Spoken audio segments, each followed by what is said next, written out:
Rumah keluarga Anindya di kawasan Menteng hari itu tidak tampak seperti tempat tinggal, melainkan sebuah panggung sandiwara yang sedang dipersiapkan untuk pertunjukan kolosal.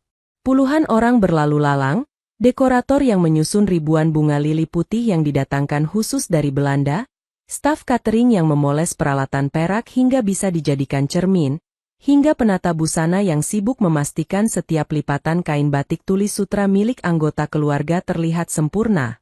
Di tengah hiruk-pikuk kemewahan itu, Bella Anindya berdiri mematung di sudut koridor lantai 2. Ia mengenakan kemeja linen lusuh dan celana panjang yang terkena sedikit noda cat minyak, seragam hariannya sebagai seorang pelukis. Ia menatap ke bawah, ke arah ruang tamu utama yang kini telah berubah menjadi ballroom mini. Bella. Suara itu dingin, tajam, dan tidak mentolerir bantahan. Bella menoleh. Ibunya, Ratna Anindya, berdiri di sana. Wanita parubaya itu tampak anggun dalam balutan kebaya velvet merah marun, sanggulnya tertata rapi tanpa satu helai rambut pun yang keluar jalur. Namun, matanya memancarkan rasa jijik yang sudah sangat familiar bagi Bella. "Ibu," jawab Bella pelan. Ratna melangkah mendekat, bunyi hak sepatunya teredam oleh karpet tebal, namun auranya membuat udara di sekitar mereka terasa sesak. Ia memindai penampilan putrinya dari ujung kepala hingga ujung kaki dengan tatapan merendahkan. "Kamu tahu malam ini malam apa?" kata Ratna, bukan bertanya, melainkan memberi pernyataan. "Keluarga Wiratama akan tiba 3 jam lagi. Safina dan orang tuanya. Ini bukan sekadar lamaran, ini adalah penggabungan 2 kekuatan terbesar di kota ini. Masa depan kakakmu, Julie, dan seluruh reputasi keluarga kita bergantung pada makan malam ini." Bella mengangguk. "Aku tahu, Bu. Aku akan tetap di kamar." Ratna mendengus, tawa kecil yang sinis keluar dari bibirnya. "Di kamarmu?" "Tidak. Kamarmu letaknya di sayap kiri, terlalu dekat dengan tangga utama. Bagaimana kalau kau keluar untuk mengambil air? Atau bagaimana kalau salah satu tamu tersesat dan melihat ini?" Ratna menunjuk pakaian Bella dengan jari telunjuk yang lentik. "Maksud ibu, kau tidak akan tidur di kamarmu malam ini?" Ratna memberi isyarat pada kepala pelayan yang berdiri tak jauh dari mereka. "Pak Ujang akan mengantarmu ke paviliun belakang. Ke kamar bekas Mbok Nah." Jantung Bella mencelos. Mbok Nah adalah asisten rumah tangga yang sudah berhenti bulan lalu. Kamarnya terletak di area servis, sempit, lembab, dan terpisah dari bangunan utama. "Ibu menyuruhku tidur di kamar pembantu." "Hanya untuk malam ini," potong Ratna cepat, wajahnya mengeras. "Dengar, Bella, Wiratama adalah keluarga terpandang. Mereka konservatif, elit, dan sangat menghargai bibit bobot. Kakakmu sudah susah payah membangun citra pebisnis sukses yang bersih. Kami tidak bisa membiarkan mereka tahu bahwa Julie memiliki adik perempuan yang putus kuliah hukum demi menjadi seniman jalanan, yang menghabiskan waktunya di daerah kumuh mengurusi orang-orang miskin, dan pulang dengan bau matahari."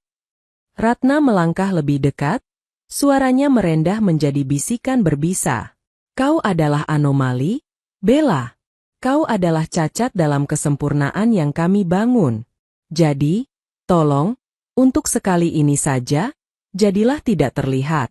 Jangan jadi aib." Kata aib itu menggantung di udara, berat dan menyakitkan. Selama 24 tahun, kata itu seolah menjadi nama tengahnya. Bella menelan ludah, menahan gemuruh di dadanya. Ia ingin berteriak bahwa lukisannya baru saja terjual untuk donasi korban gempa, bahwa orang-orang miskin yang ia urusi adalah manusia yang lebih bermartabat daripada tamu-tamu elit ibunya. Tapi ia tahu itu percuma. Di mata Ratna Anindya, kemanusiaan tanpa status sosial adalah sampah. "Baik," ucap Bella, suaranya terdengar asing di telinganya sendiri. "Aku akan ke belakang." Saat Bella berbalik, ia melihat Julie, kakaknya, baru saja keluar dari kamarnya. Julie tampak gagah dengan setelan jas mahal yang pas di badan. Pria itu melihat interaksi antara ibu dan adiknya. Ada kilatan rasa bersalah di mata Julie, namun ia segera memalingkan wajah, pura-pura sibuk membetulkan manset kemejanya. Julie, sang anak emas, tidak akan pernah berani membela adiknya jika itu berarti melawan ibunya. Bella berjalan mengikuti Pak Ujang menuju area belakang. Mereka melewati perpustakaan keluarga, satu-satunya tempat di rumah megah ini yang Bella anggap sebagai rumah.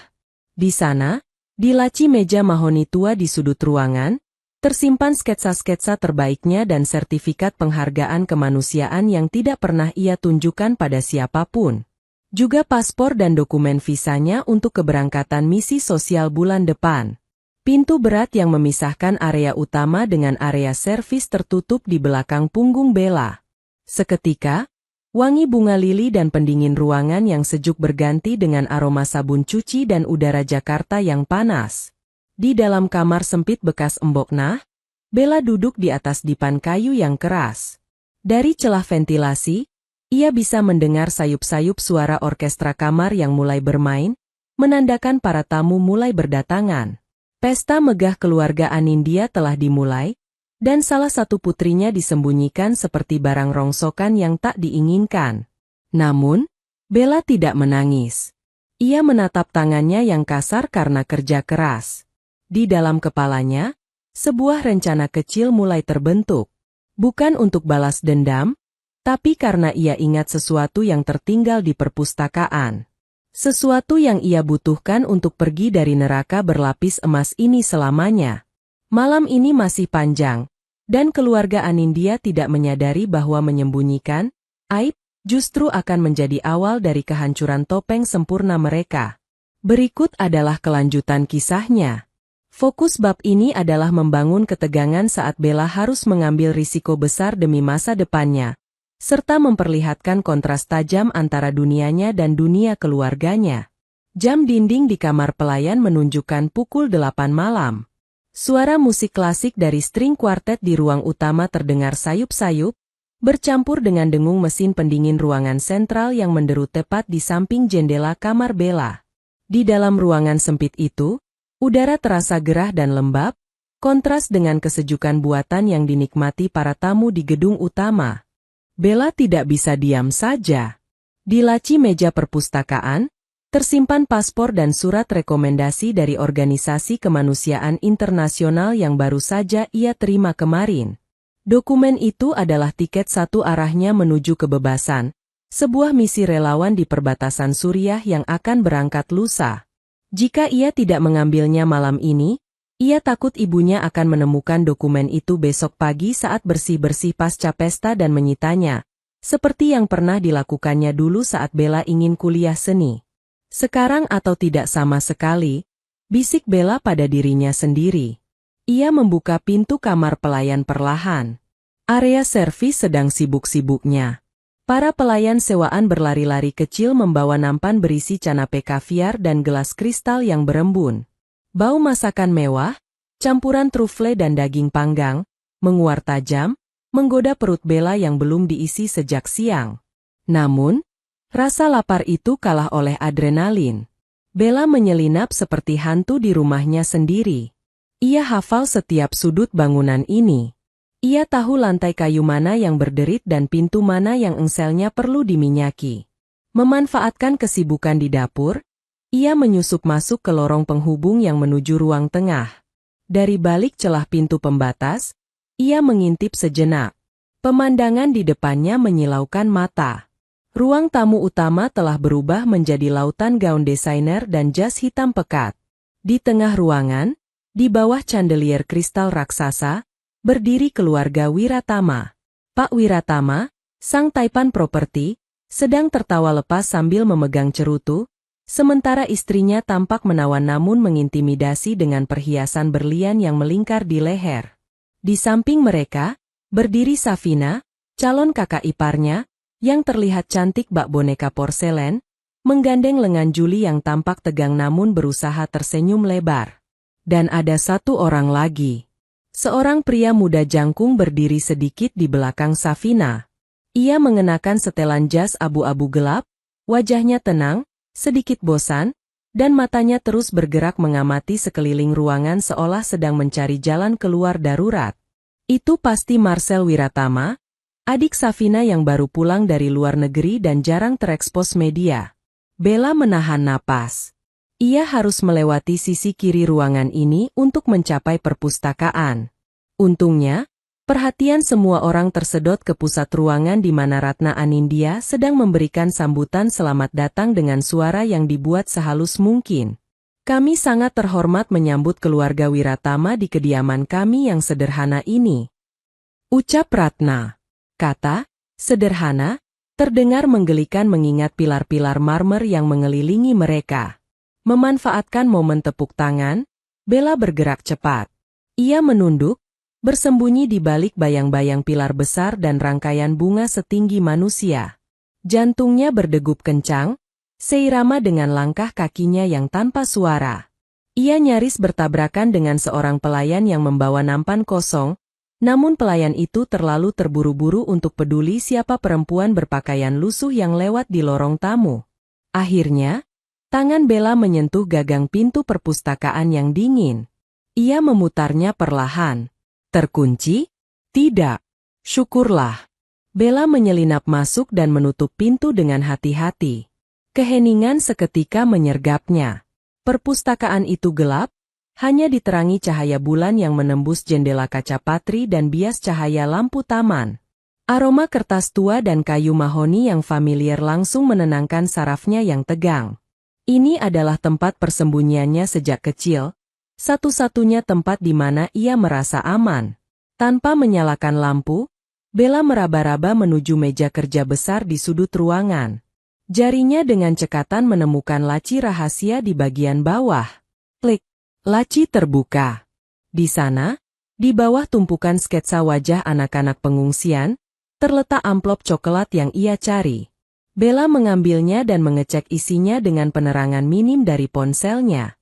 Paspor, visa, tiket pesawat, semuanya lengkap. Ia mendekap amplop itu ke dada, merasakan gelombang kelegaan yang luar biasa. Ia akan pergi.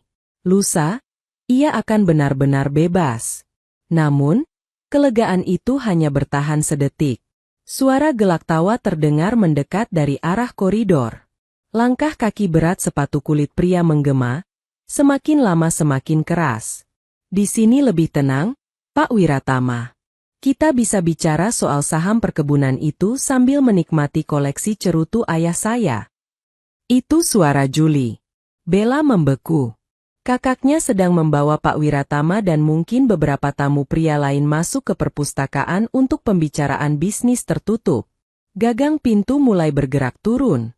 Tidak ada waktu untuk lari ke pintu servis di ujung ruangan.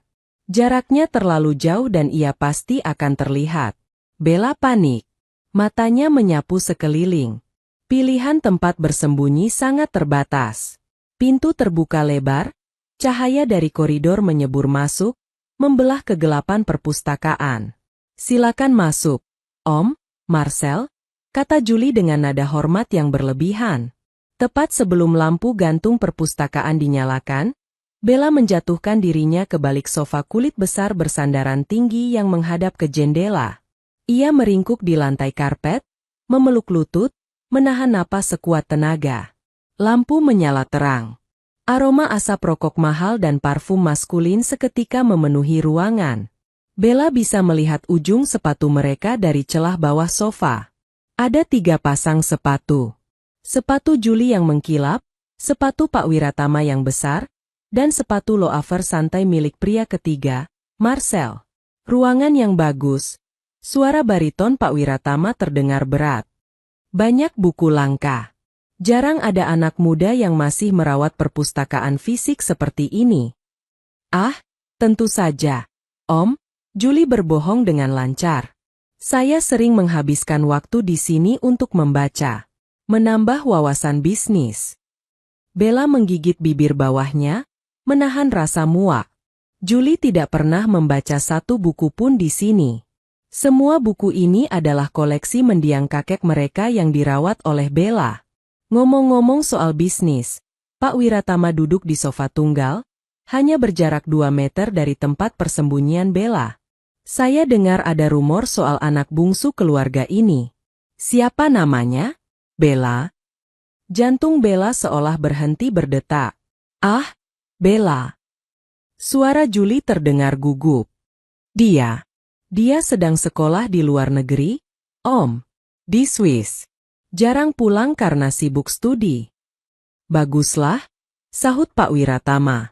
Saya dengar gosip dia bergaul dengan kalangan yang tidak jelas. Tapi kalau dia di Swiss, berarti gosip itu salah. Kami keluarga Wiratama sangat menjaga bibit bobot, Julie. Kami tidak menoleransi skandal. Tentu, Om. Keluarga kami sangat bersih.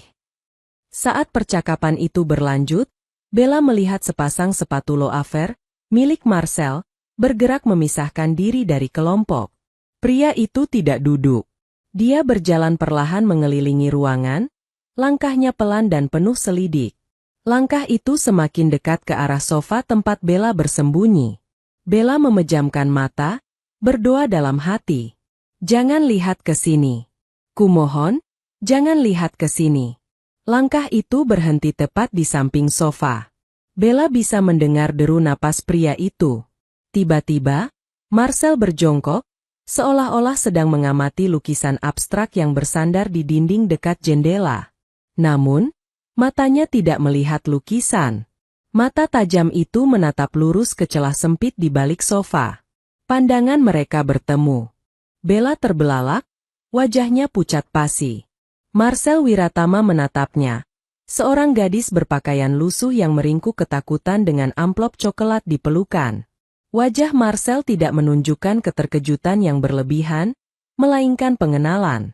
Ada kilatan aneh di matanya, seolah ia sedang menyusun kepingan puzzle yang rumit. Marcel tidak berteriak. Ia tidak memanggil ayahnya atau Julie. Ia hanya menatap Bella dalam diam, sementara di latar belakang, Julie masih sibuk membual tentang prestasi bisnisnya yang palsu. Waktu seolah membeku di balik sofa kulit itu. Bella menahan napas hingga dadanya terasa sakit, matanya terpaku pada sosok Marcel Wiratama yang berjongkok di hadapannya. Jarak wajah mereka hanya terpaut beberapa jengkal. Bella bisa melihat jelas rahang tegas pria itu dan bekas luka kecil samar di pelipis kirinya. Sebuah detail yang tiba-tiba memicu ingatan samar di benak Bella. Bekas luka itu. Ingatan Bella berputar mundur ke 2 tahun lalu. Turki, pasca gempa. Tenda medis darurat yang penuh debu dan jeritan.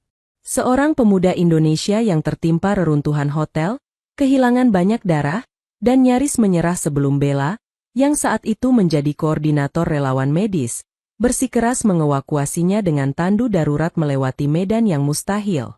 Pemuda itu setengah sadar, terus menggumamkan nama ibunya. Mata Marcel melebar sedikit.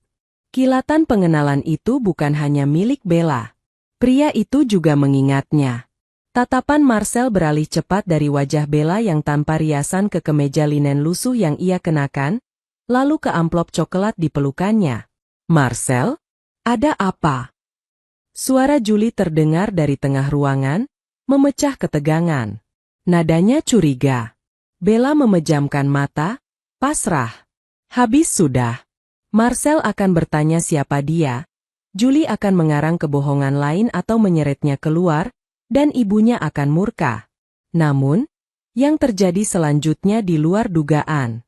Marcel menempelkan jari telunjuk ke bibirnya sendiri, memberi isyarat, diam. Tatapannya yang tadi tajam berubah menjadi lembut, penuh rasa hormat yang aneh. Ia lalu berdiri tegak, memunggungi Bella, seolah menjadi tameng hidup baginya. Tidak ada apa-apa, jawab Marcel tenang, sambil membetulkan letak jasnya. Saya hanya melihat sketsa yang jatuh di lantai. Menarik sekali. Sketsa. Julie melangkah mendekat, terdengar bingung. Oh, mungkin barang rongsokan bekas, pembantu yang membersihkan ruangan ini. Abaikan saja. Tangan Bella gemetar mendengar kakaknya menyebut karyanya sebagai barang rongsokan. Namun, Marcel tidak beranjak.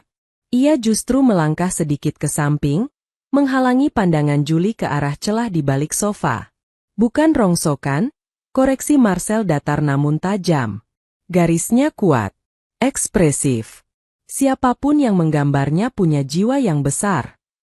Suasana mendadak canggung. Pak Wiratama berdehem keras, tidak sabar dengan pembicaraan remeh tentang seni. Sudahlah, Marcel. Kita kembali ke depan. Ibumu pasti sudah mencari kita untuk sesi foto keluarga. Sebentar lagi, Pak, sahut Marcel. Kalian duluan saja. Aku ingin melihat koleksi buku di rak sebelah sana sebentar. Julie tampak ragu, matanya melirik gelisah ke sekeliling ruangan, takut rahasianya terbongkar. Tapi ia tidak berani membantah calon adik iparnya yang kaya raya. Baiklah. Mari, Om Wiratama. Biarkan Marcel menikmati hobinya. Langkah kaki Julie dan Pak Wiratama menjauh menuju pintu. Namun, sebelum mereka benar-benar keluar, pintu perpustakaan tiba-tiba didorong terbuka lebar dari luar. Sosok anggun namun mengintimidasi muncul di ambang pintu. Nyonya Wiratama, Ibu Safina dan Marcel.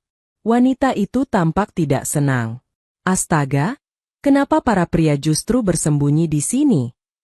Nyonya Wiratama mengomel, kipas lipat di tangannya bergerak-gerak gelisah. Acara potong tumpeng akan dimulai 5 menit lagi. Safina sudah menunggu di podium, dan kalian malah main rahasia-rahasiaan di ruang gelap ini. Maaf, Ma, kata Marcel, masih berdiri di posisinya, melindungi Bella. Kami baru mau keluar. Nyonya Wiratama melangkah masuk dengan langkah tegas. Matanya yang jeli menyapu ruangan, menilai interior perpustakaan keluarga Anindya. Saat matanya sampai ke sudut dekat jendela, ia menyipitkan mata. Posisi berdiri Marcel yang kaku membuatnya curiga. Apa yang kau tutupi di sana, Marcel? Tanyanya tajam. Insting seorang ibu yang dominan langsung menyala. Bukan apa-apa, Ma. Minggir. Nyonya Wiratama tidak menerima penolakan. Ia berjalan melewati putranya. Marcel mencoba menahan lengannya, tapi terlambat. Nyonya Wiratama sudah melihat ke balik sofa. Di sana, Bella masih meringkuk. Cahaya lampu gantung kini sepenuhnya menerangi wajahnya. Bella tahu ia tidak bisa bersembunyi lagi.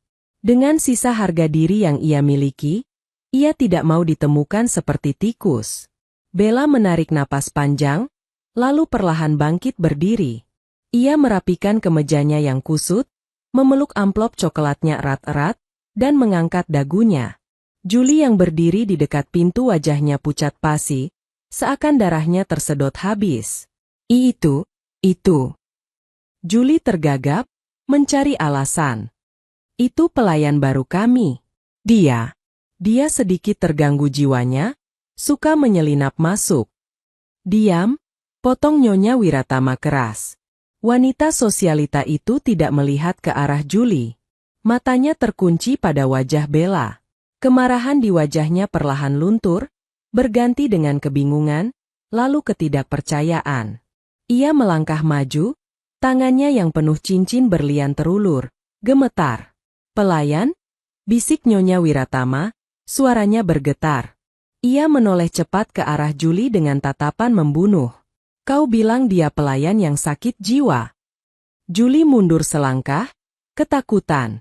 Iya, Tante. Maafkan kami akan segera mengusirnya. Tutup mulutmu, bentak Nyonya Wiratama, membuat seisi ruangan senyap. Ia kembali menatap Bella. Mata wanita parubaya itu mulai berkaca-kaca. Ia mengeluarkan ponselnya dari dalam tas tangan, mencari sebuah foto yang selalu ia simpan di galeri favoritnya. Foto yang diambil seorang jurnalis asing, seorang relawan wanita berwajah lelah, penuh debu, sedang memapah seorang pemuda yang terluka parah keluar dari reruntuhan. Wajah di foto itu dan wajah di hadapannya adalah satu orang yang sama. Kamu. Nyonya Wiratama tercekat. Ia menatap Bella, lalu menatap putranya, Marcel. Marcel mengangguk pelan, memberikan konfirmasi tanpa kata. Nyonya Wiratama menjatuhkan tas tangannya ke lantai. Tas mahal itu berdebum, tapi ia tidak peduli. Ia menerjang maju dan, di hadapan Juli yang melongo serta Pak Wiratama yang bingung, wanita terhormat itu memeluk Bella erat-erat. Bukan pelukan sopan santun, melainkan pelukan seorang ibu yang berhutang nyawa. Ya Tuhan! Isak Nyonya Wiratama di bahu Bella yang kaku. Aku mencarimu kemana-mana. Aku menghubungi kedutaan, Palang Merah, semuanya, hanya untuk mengucapkan terima kasih karena telah mengembalikan anakku hidup-hidup. Bella berdiri terpaku, tangannya canggung di sisi tubuhnya. Ia melirik Juli. Kakaknya tampak seperti baru saja melihat hantu. Nyonya Wiratama melepaskan pelukannya, memegang kedua bahu Bella, dan menatapnya lekat-lekat. Namamu Bella, kan? Bella Anindya? Kenapa? Kenapa keluargamu bilang kamu di Swiss? Kenapa kakakmu bilang kamu pelayan gila? Pertanyaan itu menggantung di udara, berat dan menuntut jawaban. Kebohongan keluarga Anindya yang dibangun bertahun-tahun kini retak, tepat di pusat fondasinya. Keheningan di perpustakaan itu terasa mencekik. Juli Anindya berdiri mematung di ambang pintu, wajahnya yang tadi kemerahan karena alkohol kini berubah sepucat kertas. Ia bisa mendengar detak jantungnya sendiri yang berpacu liar. Di depannya, pemandangan paling mustahil sedang terjadi. Nyonya Wiratama, wanita paling berpengaruh di lingkaran sosial mereka, sedang memegang tangan adiknya yang dianggap sampah dengan penuh takzim. Juli, suara Pak Wiratama memecah keheningan, nadanya rendah namun mengandung ancaman yang nyata. Bisa kau jelaskan apa maksud semua ini? Tadi kau bilang adikmu di Swiss. Lalu kau bilang dia pelayan gila. Sekarang istriku mengenalinya sebagai pahlawan putraku. Om itu maksud saya. Juli terbata. Ada kesalahpahaman. Bella dia memang suka bepergian, tapi kami tidak pernah tahu dia melakukan hal seserius itu. Kami hanya ingin melindungi reputasi. Melindungi reputasi dengan cara membuang mutiara ke dalam lumpur. Potong Nyonya Wiratama dengan suara yang bergetar karena amarah. Ia menoleh ke arah Bella, matanya melembut. Sayang, katakan padaku. Apa yang sebenarnya terjadi di rumah ini? Bella menatap kakaknya, lalu menatap Nyonya Wiratama. Selama bertahun-tahun, ia telah melatih dirinya untuk diam, untuk menerima hinaan demi kedamaian semu. Namun, saat melihat amplop coklat di tangannya, tiket menuju masa depannya, kekuatan baru muncul dalam dirinya. Saya diperintahkan untuk bersembunyi di kamar pelayan malam ini, ucap Bella tenang. Suaranya tidak gemetar, justru terdengar jernih dan tegas. Ibu bilang, kehadiran saya akan mempermalukan keluarga di hadapan keluarga Wiratama. Bajingan, desis Marcel di belakang ibunya. Matanya yang tajam menatap Juli seolah ingin menghancurkannya saat itu juga. Tiba-tiba, pintu perpustakaan kembali terbuka. Ratna Anindya muncul dengan senyum lebar yang dipaksakan, diikuti oleh Safina. Ada apa ini? Kenapa semua berkumpul di sini? Acaranya sudah mau. Kalimat Ratna terhenti saat ia melihat Bella berdiri di tengah ruangan, dikelilingi oleh keluarga Wiratama. Senyumnya luntur seketika. Bella, beraninya kamu keluar? Bukankah ibu sudah bilang? Ibu sudah bilang apa? Jeng Ratna. Nyonya Wiratama berdiri tegak, melepaskan tangan Bella dan melangkah maju menghadapi Ratna. Bahwa putri bungsumu ini adalah aib? Bahwa dia harus disembunyikan di kamar pelayan sementara kalian berpesta di atas penderitaannya? Ratna terkesiap, tangannya menutupi mulut. Jeng, bukan begitu. Bella ini, dia hanya anak pemberontak yang menyelamatkan nyawa anakku. Nyonya Wiratama berteriak, suaranya menggema hingga keluar ruangan, membuat beberapa tamu di koridor mulai menoleh. Di saat kalian sibuk memoles citra palsu ini, putri kalian mempertaruhkan nyawa di reruntuhan gempa untuk orang asing. Dan kalian memperlakukannya seperti ini. Safina, yang berdiri di samping ibunya, Tampak syok. Ia menatap Julie dengan tatapan tidak percaya. Julie, kamu bilang adikmu sedang kuliah hukum di Swiss. Kamu bilang dia sangat mengagumimu. Ternyata semua yang keluar dari mulutmu adalah bohong. Safina, sayang, dengarkan aku. Julie mencoba meraih tangan Safina, namun gadis itu menepisnya dengan kasar. Jangan sentuh aku, desis Safina. Keluargaku mungkin kaya, tapi kami tidak pernah merendahkan darah daging kami sendiri. Mengetahui cara kalian memperlakukan Bella, ini menjijikkan. Pak Wiratama melangkah maju, berdiri di samping istrinya. Ia memandang Ratna dan Julie dengan tatapan dingin yang biasa ia gunakan untuk menghancurkan lawan bisnisnya. Ratna, keluarga Anindya bisa ada di posisi sekarang karena dukungan investasi dari perusahaan saya, ujar Pak Wiratama dengan nada final. Saya tidak bisa berbisnis dengan orang-orang yang tidak memiliki integritas dasar, apalagi yang tega menganiaya anggota keluarganya sendiri hanya demi gengsi. Ratna hampir jatuh terduduk jika tidak berpegangan pada pinggiran meja. Pak Wiratama, tolong, ini masalah internal keluarga. Jangan bawa-bawa bisnis. Ini bukan lagi masalah internal saat kalian menghina orang yang menyelamatkan putraku, sahut Pak Wiratama. Mulai besok, tim hukum saya akan meninjau kembali seluruh kerjasama kita. Dan kurasa, rencana pernikahan ini, sebaiknya kita batalkan. Duar. Kata-kata itu seperti bom yang meledakkan seluruh istana pasir keluarga Anindya. Julie jatuh berlutut, sementara Ratna mulai menangis histeris, memohon agar keputusan itu ditarik kembali. Di tengah kekacauan itu, Marcel berjalan mendekati Bella. Ia melepaskan jas abu-abunya dan menyampirkannya ke bahu Bella yang hanya mengenakan kemeja tipis. Kau tidak perlu berada di sini lagi, bisik Marcel lembut. Ayo, aku akan membantumu membawa barang-barangmu. Bella menatap ibunya yang kini meraung di lantai, lalu menatap kakaknya yang hancur. Tidak ada rasa dendam di hati Bella, hanya ada rasa lega yang luar biasa.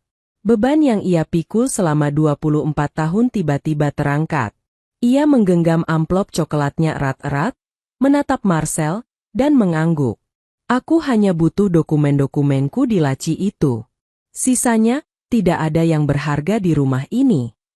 Dengan kepala tegak, Bella berjalan keluar dari perpustakaan, melewati kerumunan tamu yang kini berbisik-bisik menatap keluarga Anindya dengan pandangan menghina. Untuk pertama kalinya, Bella tidak merasa sebagai aib. Ia adalah Bella Anindya, dan ia baru saja memulai hidupnya. Langkah kaki Bella di atas lantai marmer ruang tamu tidak lagi terdengar ragu. Dengan jas Marcel yang tersampir di bahunya, ia berjalan melewati para tamu elit yang tadi memandangnya sebelah mata. Kini, tatapan mereka berubah. Ada rasa ingin tahu, rasa bersalah, dan kekaguman yang terlambat. Namun, Bella tidak menoleh. Baginya, wajah-wajah ini hanyalah bagian dari dekorasi rumah yang akan segera ia tinggalkan. Di belakangnya, keributan di perpustakaan belum mereda. Suara histeris ibunya masih terdengar sayup-sayup. Namun bagi Bella, suara itu kini terdengar sangat jauh, seolah berasal dari kehidupan orang lain.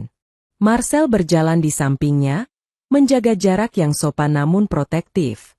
Mobilku ada di depan, ucapnya pelan saat mereka sampai di teras megah rumah itu. Kau punya tempat untuk pergi malam ini. Bella berhenti sejenak di bawah lampu pilar yang terang. Ia menghirup udara malam Jakarta yang panas dan berdebu, udara yang bagi orang lain mungkin menyesakan, tapi bagi Bella terasa seperti oksigen pertama setelah bertahun-tahun tenggelam. Aku punya teman di komunitas relawan, jawab Bella, merujuk pada sebuah basecamp sederhana di kawasan Jakarta Selatan. Mereka selalu punya tempat untukku. Dan lusa, aku sudah harus berangkat ke bandara. Marcel mengangguk. Ia membukakan pintu mobil sedan hitamnya untuk Bella. Saat Bella duduk di dalam kabin yang sejuk dan kedap suara, ia melihat dari jendela mobil. Adiknya, Julie, berlari keluar ke teras dengan wajah kusut, mencoba memanggil Marcel, Tapi pria itu hanya menutup pintu mobil dan masuk ke kursi pengemudi tanpa menoleh sedikit pun. Mobil itu meluncur membelah pagar besi tinggi keluarga Anindya yang terbuka lebar. Untuk pertama kalinya, Bella melihat gerbang itu bukan sebagai batas perlindungan, melainkan sebagai pintu penjara yang akhirnya runtuh. Sementara itu, di dalam rumah, suasana berubah menjadi pemakaman bagi reputasi keluarga Anindya. Pak Wiratama tidak membuang waktu. Ia menelepon asisten pribadinya di depan kerumunan tamu. Batalkan semua transfer dana untuk proyek Anindya Land. Tarik seluruh deposit kita dari bank mereka sebelum jam operasional dimulai besok pagi. Dan sampaikan pada pers, pertunangan Juli dan Safina batal karena ketidakcocokan nilai moral. Ratna Anindya jatuh pingsan di atas sofa beludru. Para tamu mulai berpamitan dengan terburu-buru, takut reputasi mereka ikut tercemar jika terlalu lama berada di sana. Dalam waktu kurang dari 1 jam, rumah yang tadinya penuh dengan tawa palsu dan denting gelas kristal itu menjadi sunyi dan dingin. Hanya Juli yang tersisa di tengah ruangan yang berantakan. Ia menatap dekorasi bunga lili mahal yang kini mulai layu terkena suhu ruangan yang mendadak terasa panas karena pendingin ruangan dimatikan oleh para staf catering yang mulai mogok kerja.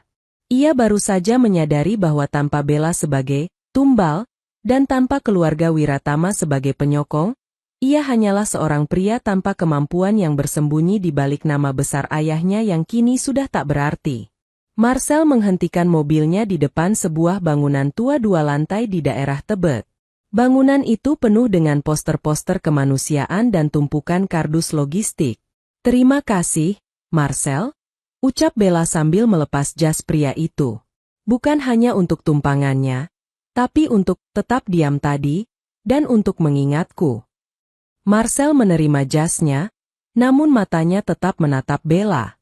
"Aku tidak pernah lupa, Bella. Di reruntuhan itu, saat aku hampir menyerah, suaramu adalah satu-satunya hal yang membuatku tetap terjaga. Aku selalu bertanya-tanya mengapa orang sehebat kamu tidak pernah muncul di berita atau media sosial. Sekarang aku tahu alasannya." Marcel mengeluarkan sebuah kartu nama dari saku kemejanya dan menyelipkannya ke tangan Bella. "Jika kau butuh apapun, dukungan untuk misimu, atau sekadar teman bicara saat kau kembali, hubungi aku.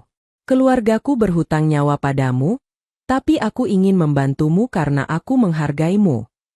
Bella tersenyum tipis, sebuah senyum tulus yang jarang muncul di rumah Anindya. "Aku akan baik-baik saja. Aku sudah terbiasa berjuang sendiri." "Sekarang tidak lagi," balas Marcel dengan nada janji. Bella turun dari mobil, membawa amplop coklatnya yang berharga. Ia berjalan masuk ke dalam gedung komunitasnya tanpa menoleh ke belakang. Di sana, di antara rekan-rekan relawannya yang sedang menyeduh kopi instan dan memeriksa daftar obat-obatan, Bella merasa diterima. Tidak ada yang bertanya tentang gaunnya. Tidak ada yang peduli tentang status sosialnya. Di sini, ia hanya Bella, si manusia yang peduli. Malam itu, di atas kasur lipat sederhana, Bella tidur dengan nyenyak untuk pertama kalinya dalam 24 tahun. Di tempat lain, keluarga Anindya sedang menatap kegelapan, menyadari bahwa fajar esok hari akan membawa berita kehancuran total mereka ke seluruh penjuru negeri. Pukul 6 pagi, Jakarta biasanya masih menggeliat malas.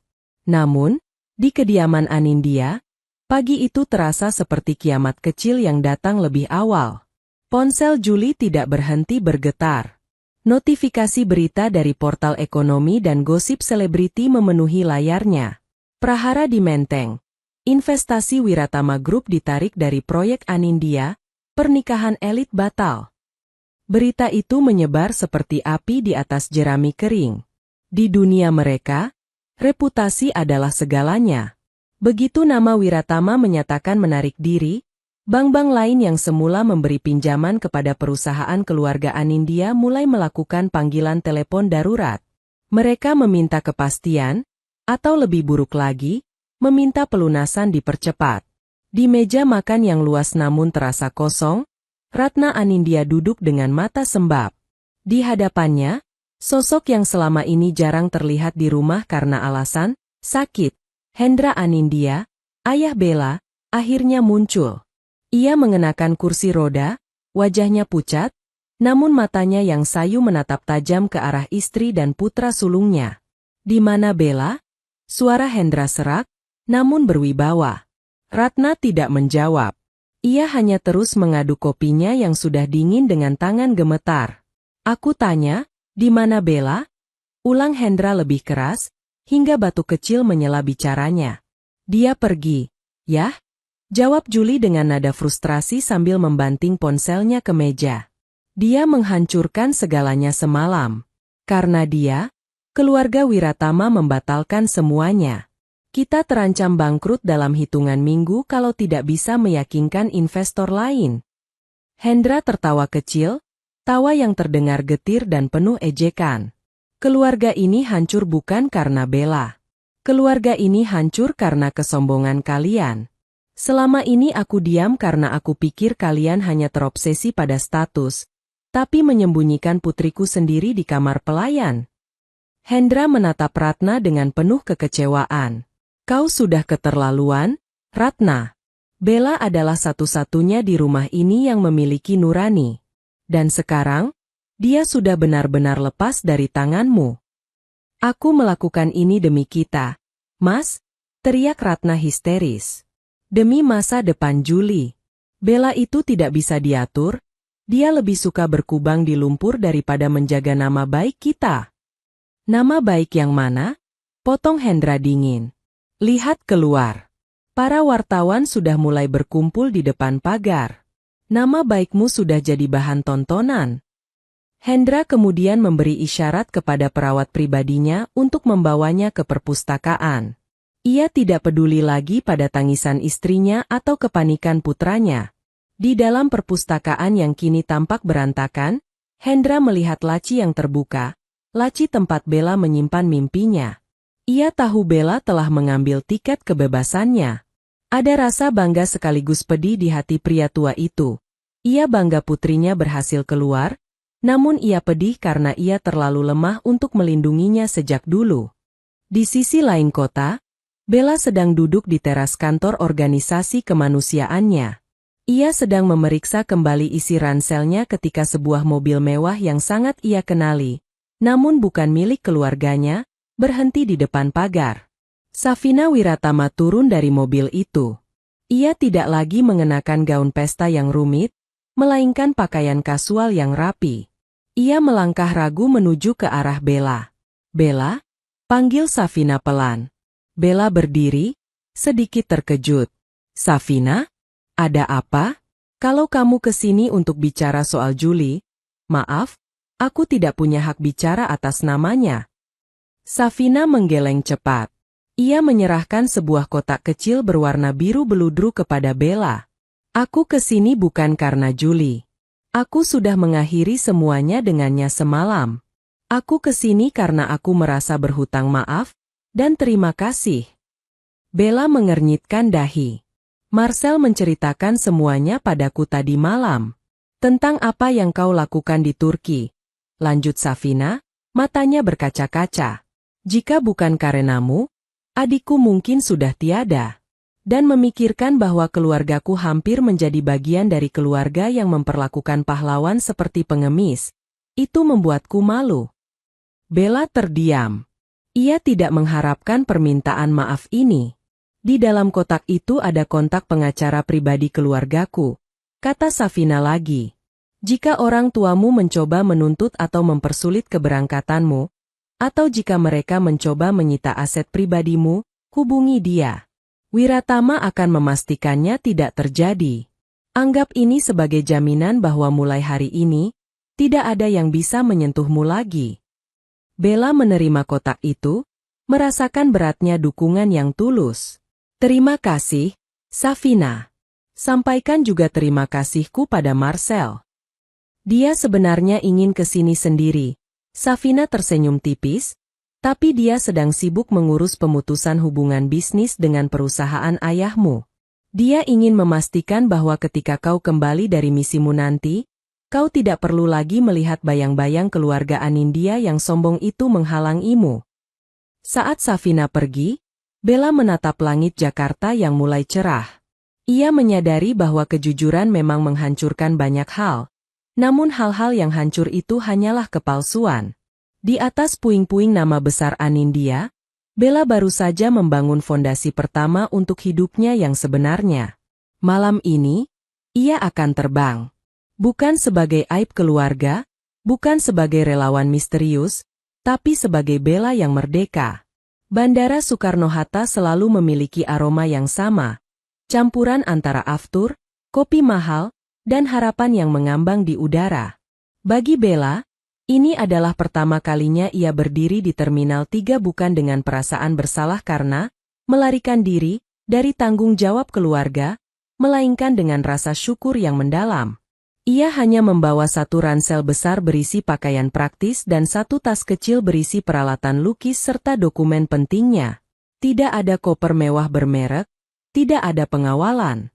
Namun, ia merasa lebih kaya daripada saat ia masih tinggal di kamar megahnya di Menteng. Bella! Sebuah suara yang kini mulai ia kenali memanggil dari kejauhan. Marcel Wiratama berjalan mendekat, melewati kerumunan calon penumpang. Ia mengenakan kemeja santai, wajahnya tampak sedikit lelah namun matanya cerah saat melihat Bella. Kira-kira aku hampir terlambat, ucap Marcel sambil mengatur napas. Marcel, kenapa kamu ke sini?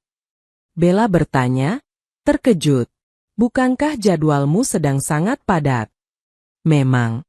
Tapi aku ingin memastikan kau benar-benar pergi dengan tenang. Marcel tersenyum, lalu menyerahkan sebuah kantong kecil berisi pasokan medis darurat berkualitas tinggi.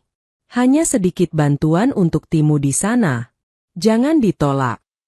Bella menerimanya dengan haru. Terima kasih, Marcel. Untuk semuanya. Satu hal lagi, Bella. Wajah Marcel berubah serius. Mungkin kau tidak akan bisa sering mengakses berita di sana, tapi kau harus tahu. Ayahmu, Pak Hendra, telah menghubungi pengacara keluarga kami. Dia secara diam-diam memindahkan sebagian aset pribadinya atas namamu, aset yang tidak bisa disentuh oleh ibumu atau Julie. Dia ingin memastikan kau punya tempat kembali. Mata Bella memanas. Ayahnya, pria yang selama ini hanya bisa diam di kursi roda, ternyata telah melakukan perlawanan terakhirnya untuk melindunginya. Sampaikan pada ayah aku akan kembali, bisik Bella.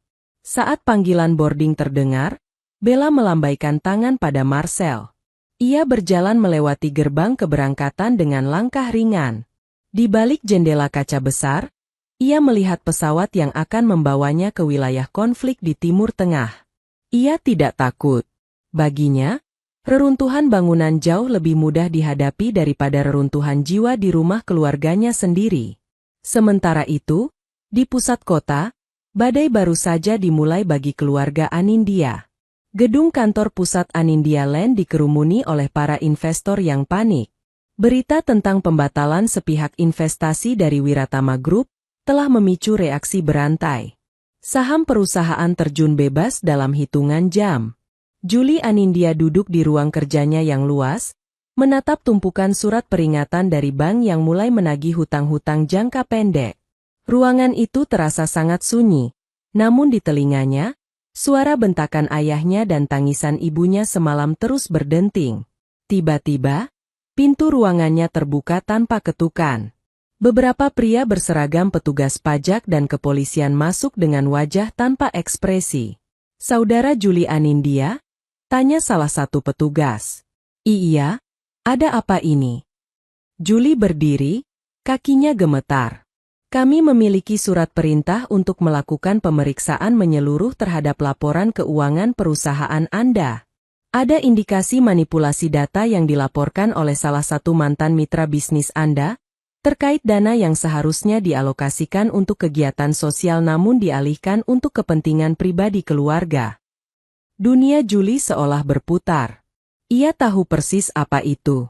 Selama bertahun-tahun, ibunya sering menggunakan dana yayasan keluarga, yang seharusnya menjadi tempat Bella berkarya, untuk membeli perhiasan dan membiayai gaya hidup elit mereka. Mereka pikir itu aman karena tidak ada yang berani memeriksa. Namun kini, tanpa perlindungan nama besar Wiratama, semua borok itu terbuka lebar. Di rumah Menteng, Ratna Anindya hanya bisa duduk lemas di lantai marmer saat para petugas mulai menempelkan segel di beberapa aset berharga mereka. Mobil-mobil mewah ditarik, dan beberapa koleksi tas mahalnya mulai didata. "Ini salah Bella," teriak Ratna di tengah kekosongan rumahnya yang mulai sunyi. "Ini semua salah anak sialan itu." Namun, tidak ada yang mendengarnya. Bahkan para pelayan yang biasanya membungkuk hormat padanya kini sudah pergi satu persatu, membawa koper mereka sendiri, karena tahu gaji mereka tak akan lagi terbayar. Keluarga Anindya sedang belajar dengan cara yang paling menyakitkan, bahwa tanpa fondasi karakter dan kejujuran, menara kemewahan setinggi apapun hanyalah sebuah makam yang menunggu untuk runtuh. 1 bulan kemudian, langit di atas kamp pengungsian di perbatasan tampak abu-abu, tertutup debu dari truk-truk logistik yang berlalu lalang. Bella Anindya berdiri di tenda medis darurat, tangannya terbungkus sarung tangan lateks yang berlumuran sisa obat-obatan. Wajahnya kelelahan, ada lingkaran hitam di bawah matanya, namun tatapannya memancarkan kepuasan yang tidak pernah ia dapatkan di ruang makan mewah keluarganya. Di sini, ia bukan si anak bungsu yang memalukan. Ia adalah Dr. Bella, panggilan hormat dari para pengungsi, atau sekadar Bella si relawan. Kemampuannya mengorganisir bantuan dan ketenangannya saat menghadapi situasi kritis membuatnya dihormati oleh tim medis internasional lainnya. Suatu sore, seorang jurnalis dari kantor berita global yang sedang meliput krisis kemanusiaan di sana mendekati Bella. "Anda satu-satunya relawan dari Asia Tenggara di unit ini," kata jurnalis itu sambil mengarahkan kamera. "Apa yang membuat Anda meninggalkan kenyamanan di Indonesia untuk berada di tengah debu ini?" Bella tersenyum tipis, sambil menyeka keringat di dahinya dengan lengan baju. "Kenyamanan itu relatif. Di sini, saya merasa berguna. Di sini, nilai seorang manusia diukur dari apa yang bisa ia berikan untuk orang lain, bukan dari berapa banyak emas yang ia pakai atau siapa nama belakangnya." Wawancara singkat itu, beserta foto Bella yang sedang memeluk seorang anak yatim piatu sambil membawa palet lukisnya, menjadi viral secara global. Dunia mulai mengenal Bella Anindya sebagai wajah kemanusiaan yang baru. Sementara itu, di Jakarta, foto yang sama terpampang di layar televisi di sebuah rumah kontrakan sempit di pinggiran kota. Ratna Anindya menatap layar televisi itu dengan mata hampa. Rambutnya yang biasanya tertata rapi kini kusut, dan kebaya sutranya telah berganti dengan daster murah yang kusam. Rumah megah di Menteng sudah disita oleh bank seminggu yang lalu. Mereka harus keluar dengan hanya membawa beberapa koper pakaian, sementara perhiasan dan tas bermerek mereka dilelang untuk menutupi hutang perusahaan yang membengkak. "Lihat dia," desis Ratna, suaranya parau. "Dia bersenang-senang di luar negeri, menjadi pahlawan, sementara kita membusuk di sini. Dia benar-benar anak yang tidak tahu berterima kasih." Julie, yang duduk di sudut ruangan sambil menatap surat panggilan kepolisian untuk kasus penggelapan dana yayasan, tidak menyahut. Ia tampak 10 tahun lebih tua. Ia baru menyadari bahwa selama ini ia hanyalah sebuah bayangan. Tanpa status sosial dan uang, ia tidak tahu bagaimana caranya menjadi manusia. Ibu masih menyalahkannya. Julie akhirnya bersuara, nadanya datar. "Dia tidak melakukan apapun, Bu. Dia hanya menjadi dirinya sendiri. Kita yang menghancurkan diri kita sendiri dengan mencoba membuangnya. Lihat sekarang dunia justru mencintainya, dan dunia membenci kita." Tiba-tiba, pintu kontrakan mereka diketuk dengan keras. Bukan tamu, melainkan kurir yang mengantarkan surat tuntutan baru dari pengacara keluarga Wiratama. Safina dan orang tuanya tidak main-main. Mereka menuntut ganti rugi atas pencemaran nama baik dan penipuan kontrak yang dilakukan Julie selama proses pertunangan. Kehancuran finansial kini diikuti oleh kehancuran hukum. Di saat yang sama, di sebuah rumah sakit swasta yang jauh lebih nyaman, Hendra Anindya sedang dijenguk oleh Marcel Wiratama. Atas bantuan Marcel, Hendra dipindahkan ke fasilitas perawatan yang lebih baik agar bisa pulih dari tekanan batinnya. Bella baik-baik saja, Pak Hendra, kata Marcel sambil menunjukkan video wawancara Bella di tabletnya. Hendra menatap layar itu, air mata mengalir di pipinya yang kempot. Dia selalu bersinar di tempat yang gelap, Marcel. Aku menyesal baru menyadarinya sekarang. Tolong, teruslah menjaganya dari jauh. Jangan biarkan racun ibunya menyentuhnya lagi. Saya berjanji, Pak, jawab Marcel sungguh-sungguh. Marcel tahu bahwa sementara keluarga Anindya yang lama sedang sekarat dalam kesombongan mereka, sebuah warisan baru sedang dibangun oleh Bella di tempat yang paling tidak terduga. Dan ia bertekad untuk menjadi bagian dari masa depan itu. 6 bulan telah berlalu. Pesawat yang membawa Bella mendarat di Jakarta saat senja mulai merayap. Kali ini, kepulangannya bukan karena rindu pada rumah di Menteng yang sudah beralih tangan, melainkan karena sebuah panggilan tanggung jawab terakhir. Bella pulang dengan paspor yang penuh stempel misi kemanusiaan dan sebuah penghargaan internasional di tangannya. Di pintu kedatangan, tidak ada sopir berseragam yang menjemputnya. Namun, seorang pria berdiri bersandar pada mobil sedan hitam yang familiar.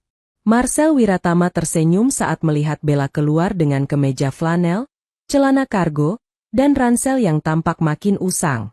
Selamat datang kembali, Bella, ucap Marcel, tulus. Atau haruskah aku memanggilmu, tokoh kemanusiaan tahun ini? Bella tertawa kecil, rasa lelahnya seolah menguap. Panggil saja Bella. Itu lebih dari cukup. Di dalam mobil, Marcel menjelaskan situasi terkini dengan nada serius. Ibumu dan Julie tinggal di sebuah rumah kecil milik kerabat jauh mereka di pinggiran kota. Julie sedang dalam masa percobaan hukum, dan ibumu, dia masih belum bisa menerima kenyataan. Tapi ayahmu, Pak Hendra, kondisinya membaik. Beliau menunggumu. Bella mengangguk pelan. Aku harus menemui mereka semua. Bukan untuk pamer, tapi untuk menutup bab ini selamanya. Pertemuan itu terjadi di sebuah rumah sakit rehabilitasi tempat Hendra dirawat. Bella meminta agar ibu dan kakaknya juga hadir di sana. Saat Bella melangkah masuk ke ruangan, suasana seketika membeku. Ratna Anindya tampak sangat berbeda. Kulitnya kusam, pakaiannya tidak lagi bermerek, dan matanya penuh dengan kebencian yang bercampur dengan rasa malu. Julie berdiri di pojok ruangan, menunduk, tidak berani menatap mata adiknya yang kini menjadi sorotan dunia. Untuk apa kamu memanggil kami ke sini? Tanya Ratna. Suaranya masih mengandung sisa kesombongan yang pahit. Mau melihat kami menderita? Mau menunjukkan betapa suksesnya kamu sekarang setelah menghancurkan keluarga sendiri? Bella menarik napas panjang. Ia duduk di samping tempat tidur ayahnya, menggenggam tangan pria tua itu yang gemetar karena haru. Aku tidak menghancurkan keluarga ini, Bu. Kebohongan dan gengsi itulah yang menghancurkannya. Ujar Bella tenang. Aku datang ke sini untuk memberitahu bahwa aset ayah yang dipindahkan atas namaku sudah cair. Nilainya cukup untuk membiayai pengobatan ayah sampai pulih dan membelikan ibu sebuah rumah yang layak, meskipun bukan di Menteng.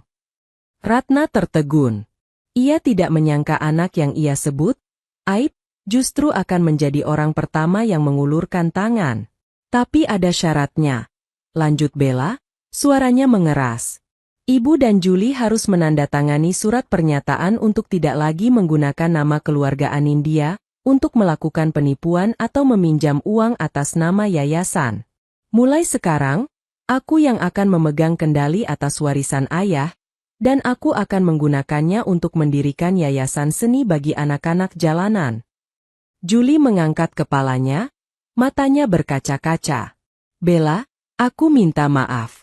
Selama ini aku hanya takut, aku takut tidak bisa jadi sehebat yang ibu mau, dan aku menjadikanmu pelampiasan. Bella menatap kakaknya. Ia melihat kehancuran di mata Julie, dan untuk pertama kalinya, Ia merasa kasihan. Maafmu ku terima, Julie. Tapi kepercayaan itu harus kamu bangun sendiri dari nol. Carilah kerja yang jujur, berhenti menjadi bayangan ibu. Ratna ingin membalas, ingin berteriak bahwa itu adalah uang suaminya, tapi ia melihat sorot mata Hendra yang tegas. Untuk pertama kalinya dalam hidupnya, Ratna Anindya terbungkam oleh kenyataan bahwa ia kini bergantung pada orang yang paling ia hinakan. Setelah keluar dari ruangan itu, Bella berdiri di koridor rumah sakit, menatap pemandangan kota Jakarta dari balik jendela. Marcel menghampirinya, berdiri di sampingnya dalam keheningan yang nyaman. Kamu terlalu baik pada mereka, gumam Marcel. Aku melakukannya untuk diriku sendiri, Marcel. Agar aku tidak punya hutang rasa pada masa lalu, jawab Bella. Sekarang, aku benar-benar bebas. Lalu, apa rencana selanjutnya? Bella menoleh ke arah Marcel, senyumnya kali ini lebih lebar dan penuh harapan. Aku akan membuka galeri pertamaku bulan depan. Semua hasil penjualannya untuk misi luar negeri berikutnya. Kamu mau datang? Marcel membalas senyum itu, sebuah janji tersirat di matanya. Aku tidak akan melewatkannya untuk apapun di dunia ini. Bella Anindya akhirnya mengerti bahwa kehormatan sejati tidak ditemukan di balik dinding rumah mewah atau gelar sosial, melainkan dalam kemampuan untuk tetap berdiri tegak di tengah badai dan tetap memiliki hati untuk memaafkan, bahkan saat dunia tidak memberikannya alasan untuk itu. 1 bulan setelah pertemuan di rumah sakit, sebuah bangunan tua di kawasan seni Jakarta Selatan bertransformasi. Tidak ada karpet merah yang berlebihan atau deretan bunga lili Belanda yang mahal. Sebagai gantinya, dinding-dinding bata ekspos galeri itu dipenuhi dengan lukisan-lukisan yang berani, potret wajah-wajah manusia dari berbagai belahan dunia yang pernah diselamatkan atau ditemui Bella dalam misinya. Ini adalah malam pembukaan pameran tunggal Bella Anindya yang bertajuk Wajah-wajah di balik debu. Berbeda dengan pesta keluarga Anindya dulu, tamu yang hadir malam ini adalah campuran yang unik. Para kurator seni, aktivis kemanusiaan, rekan-rekan relawan yang mengenakan kemeja lapangan, hingga beberapa tokoh penting dari kalangan diplomatik. Media nasional dan internasional hadir bukan untuk meliput skandal, melainkan untuk meliput talenta yang selama ini terpendam. Karya ini luar biasa, ucap seorang kritikus seni ternama sambil menunjuk lukisan seorang pria dengan bekas luka di pelipisnya. Lukisan Marcel yang dibuat Bella berdasarkan ingatan di Turki. Ada kejujuran yang menyakitkan sekaligus harapan yang indah di sini. Di sudut ruangan, keluarga Wiratama hadir dengan formasi lengkap. Pak Wiratama dan Nyonya Wiratama tampak sangat bangga, seolah Bella adalah putri mereka sendiri. Mereka tidak lagi melihat Bella sebagai adik dari calon menantu, melainkan sebagai individu yang utuh dan terhormat. Ibu sangat senang kamu akhirnya menemukan panggungmu sendiri, Bella, bisik Nyonya Wiratama sambil memeluk Bella hangat. Kami sudah menyiapkan dana hibah melalui yayasan kami untuk mendukung misi medismu berikutnya. Bella tersenyum tulus. Terima kasih, Tante. Tapi kali ini, saya ingin semua bantuan itu disalurkan secara transparan melalui sistem yang saya bangun bersama tim relawan saya. Tentu saja, sahut Pak Wiratama dengan anggukan penuh hormat. Kami belajar banyak darimu tentang apa itu integritas. Di tengah keramaian itu, sebuah sosok muncul di ambang pintu galeri. Julie Anindya datang mengenakan kemeja sederhana, tanpa jas mewah atau jam tangan mahal yang dulu selalu ia pamerkan. Ia tampak canggung, namun ia memberanikan diri masuk. Bella menghampirinya. Kamu datang, Julie. Julie menatap lukisan-lukisan di sekelilingnya dengan mata berkaca-kaca. Selama ini ia tinggal di rumah yang sama dengan Bella, namun ia tidak pernah benar-benar melihat bakat adiknya. Aku baru sadar betapa banyak waktu yang kubuang untuk mengejar hal-hal yang tidak nyata, ucap Julie pelan. Lukisanmu mereka punya jiwa, Bella. Sesuatu yang tidak pernah dimiliki rumah kita dulu. Ibu tidak ikut? Tanya Bella. Julie menggeleng. Ibu masih mengurung diri. Dia masih merasa dunia tidak adil padanya. Tapi aku mulai bekerja, Bella, menjadi staf administrasi di sebuah perusahaan logistik kecil. Gajinya tidak seberapa, tapi untuk pertama kalinya, aku tidak perlu berbohong pada siapapun tentang siapa aku. Bella menepuk bahu kakaknya. Itu adalah langkah kecil, tapi bagi seorang Julie Anindya, itu adalah sebuah revolusi. Ia telah mulai melepaskan diri dari racun kesombongan ibunya. Saat malam semakin larut, Marcel mendekati Bella yang sedang berdiri di teras galeri, memandang langit malam yang tenang. Semua orang membicarakanmu di dalam, kata Marcel. Aku hanya berharap mereka membicarakan orang-orang yang ada di dalam lukisan itu, Marcel. Bukan tentang aku, jawab Bella. Marcel berdiri di sampingnya, menyerahkan segelas air mineral. Itulah yang membuatmu berbeda. Kamu tidak pernah ingin menjadi pusat perhatian, tapi cahayamu terlalu terang untuk disembunyikan. Marcel kemudian merogoh sakunya dan mengeluarkan sebuah bros kecil berbentuk sayap burung dari perak. Ini dari perajin lokal di tempat misimu yang terakhir. Aku menemukannya di sebuah pelelangan amal. Kupikir ini cocok untukmu, seseorang yang selalu ingin terbang bebas tapi tetap melindungi orang lain di bawah sayapnya. Bella menerima bros itu, jemarinya menyentuh permukaan perak yang dingin. Ia menatap Marcel, dan di bawah cahaya lampu kota yang temaram, ada sebuah pengertian baru yang tumbuh di antara mereka. Sebuah hubungan yang tidak lagi didasari oleh hutang budi, melainkan oleh kekaguman dan visi yang sama tentang dunia. Malam itu, Bella menyadari bahwa rumah yang sebenarnya bukanlah sebuah alamat di Menteng atau sebuah bangunan dengan pilar-pilar besar. Rumah adalah sebuah kondisi di mana seseorang bisa menjadi diri sendiri tanpa rasa takut, dihargai tanpa syarat, dan dicintai karena nuraninya. 2 tahun telah berlalu sejak malam yang menghancurkan segalanya di rumah Menteng. Di sebuah rumah kecil di daerah pinggiran yang sering tergenang air saat hujan deras, Ratna Anindya duduk di kursi plastik di terasnya yang sempit.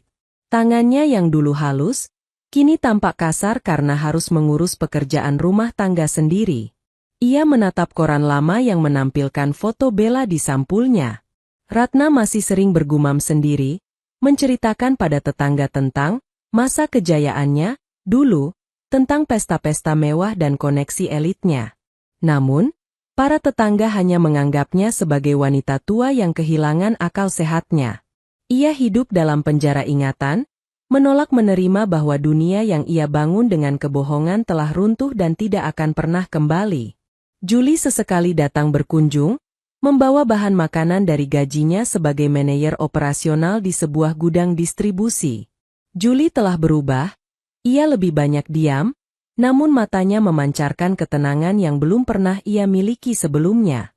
Ia telah belajar mencuci pakaiannya sendiri, memasak, dan menghargai setiap rupiah yang ia hasilkan dengan keringat sendiri.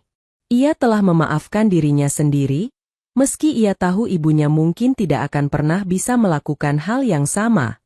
Di sisi lain, Bella sedang sibuk mempersiapkan peluncuran Anindya Foundation for Humanity, sebuah yayasan yang ia bangun menggunakan sisa aset ayahnya yang telah dikelola secara profesional oleh bantuan tim hukum Wiratama.